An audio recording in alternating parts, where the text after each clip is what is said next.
What's going on, everybody? My name is Andy and welcome to the Game Week 31 preview for FPL, a weekly-ish video where I take you through my team, talking points for the coming game week as well as my transfers, captains, things like that. Game Week 31, the blank game week is finally here. It's Wednesday evening when I'm recording this. We're only a couple of days away. Hopefully there won't be any more major news not covered.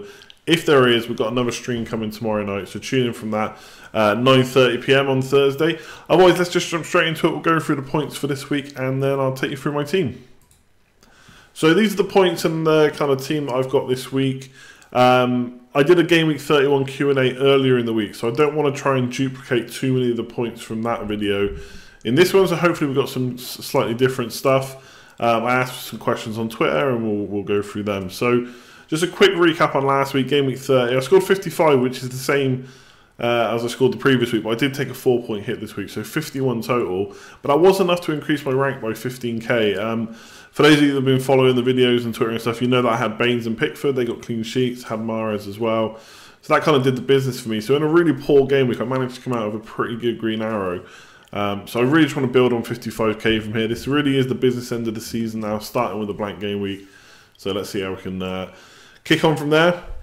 So talking about Game Week 31, so someone asked me, I know that's a weird thing to have, eggs, spread and hits, but someone asked me basically, is it better to have all your eggs in one basket or spread the risk? And to be honest, the kind of clue is in the question is, what kind of FPL manager are you? If you're free hitting this week, you've got two options, and I went through this in the Game Week 31 Q&A, so you can go and look at the teams I mentioned, but putting all your eggs in one basket would be, for example, as well as tripling on Liverpool attack, maybe you triple on Bournemouth attack, or maybe you triple up on Stoke defence because you're going to keep a clean sheet. So straight away, if there's only one clean sheet in the week, and that happens to be Stoke, then you're going to be miles ahead of the competition, because most people will have, especially if they haven't free hit, they will have the risk spread throughout their team. They won't have 3 Stoke defenders, they won't even have 2, maybe 1 at most. So if you can nail the team that does that, then perfect. The problem comes, obviously, when that doesn't happen and there are more points spread out between the teams, and maybe you've not done that. So putting all your eggs in one basket is a very high risk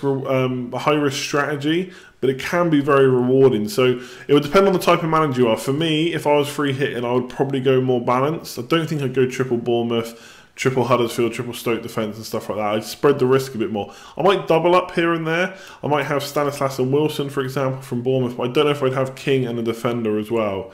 Obviously, King or a defender as well. So for me, it really depends what kind of manager you are. I think the same can be said for hits. So you'll find a lot of people this week will only go into the game week with 6 to 8 players, and then if they're not free hitting, it's questionable to what the quality of those players are like. So for my team, for example, yes, I've got 8 players, but one of them's Crouch, who may not even start. One of them's Walcott, who we don't know what his injury's like at the moment. He said, or Big Sam said, it was just crap. Is it? We don't know. And then I've got Francis. I'm not expecting Bournemouth to keep a clean sheet. So I've got 8 players. So for one hit, I can get to 10. But what's the quality of those players really like? So people keep asking how viable are hits. I'm going to take a -4 or a -8 this week, which I'll come on to. I'm happy to do that. I'm happy to bet my points.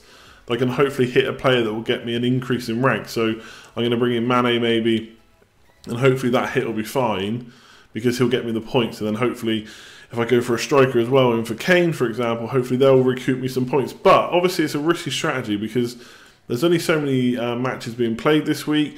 The player quality in general of what you've got to choose from is quite poor compared to if you were picking from every single team in the Premier League. So again, hits and putting all your eggs in one basket are risks. It depends what kind of manager you are. I'm happy to bet that my points on trying to recoup some more points. You might not be. So you have to see how you play the season. A lot of people will play safe. They'll go 6 to 8 players. They won't take too many hits and just hope that'll be enough. And to be honest, most people are going to captain Salah anyway, so it's going to be very hard to pick up a huge amount of points elsewhere. So take a look at your team, decide what kind of manager you are, and go from there. Best mids and forwards. I kind of covered this again in the 31 Q&A. So I'm not going to go through every single team and who you should look at, but I think one of the best midfielders that's kind of standing out right now is Stanislas from Bournemouth. He's a really good few games for them in the last kind of 4 weeks. He's coming out for like shots on target, goal attempts and stuff like that. He's very high up in the midfielders. For some of the stats, he's actually at the top. I think Bournemouth have got a good fixture against West Brom, so I'd definitely be looking at one of them. You got Wilson and King on there as well, so a lot of people deciding between them. There is some speculation that they're risky picks because King didn't play in the last game. He came on later on, and Wilson hasn't been playing too well, so he might lose a spot. I personally think that all three of them will play. I think King will come back into the team. I don't think Wilson misses out. I think he's a better option than Defoe. Bournemouth's first 11 includes Wilson. It doesn't include Defoe anymore, if it ever did, to be fair. So I think they're all good options with West Brom. But Stanislas really is the standout pick right now. Other midfield pick, obviously, I'm not going to go into Liverpool players, that's obvious. I don't know if Shaqiri's such a good pick as he was before now. I'm not necessarily looking at him. I think someone like Zaha could do well, but he hasn't really impressed so far this season. But he does change the way that Crystal Palace play. I think Crystal Palace are a better team with him, so he could be in the points. And he may make players like Benteke and that better. So for me, stats-wise, Rondon and Mounier look pretty good for forwards, but fixture-wise, I got to look at those Bournemouth players for me. And someone else asked, sorry, I didn't write down who asked these questions, so apologies. Someone said going with no goalkeeper, is that viable? Absolutely. I mean, if you're only going to go for 6 to 8 players, not having a goalkeeper is exactly the same as not having a fourth midfielder or not having a third striker. It's exactly the same. If you're happy to go for 6 to 8 players, it doesn't really matter who misses out. And to be fair, the goalkeeper probably is the one with the lowest ceiling. They mostly got clean sheets. Some will have save points. Butland, for example, could be worth a hit because Soka got a good chance of a clean sheet and he's been doing really, really well for saves. So I'm not saying you shouldn't 100% go without a goalkeeper. I think Butland could be worth a hit, but I wouldn't worry about it too much. There's no difference between not having Pickford to not having a midfielder. So if you're not going for a full 11, don't worry about what position you're missing out on. For me, I'd rather have 9 or 10 attackers and no goalkeeper than 9 or 10 players that includes a goalkeeper. So I don't think there's too many points in goalkeepers this week. But, you know, if they get a penalty and save and stuff, I might be eating my words there. And then got to mention Harry Kane. Reports coming out today that he could be out for up to 4 weeks with his ankle injury.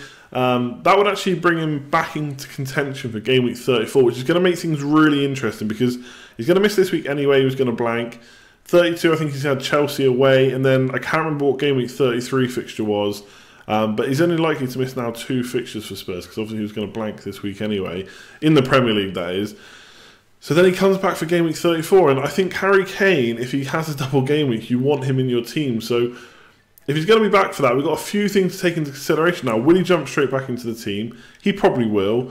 How are we going to get him back? Personally, if I'm wildcarding in 32 and I've got no Kane, I want to spread those funds around and get the best team I can get. But how am I then going to get him back to game week 34? So if you're someone that absolutely can't go without Kane, and I'd be with you there, I think, for a double game, but you've got to consider how you're going to get him back.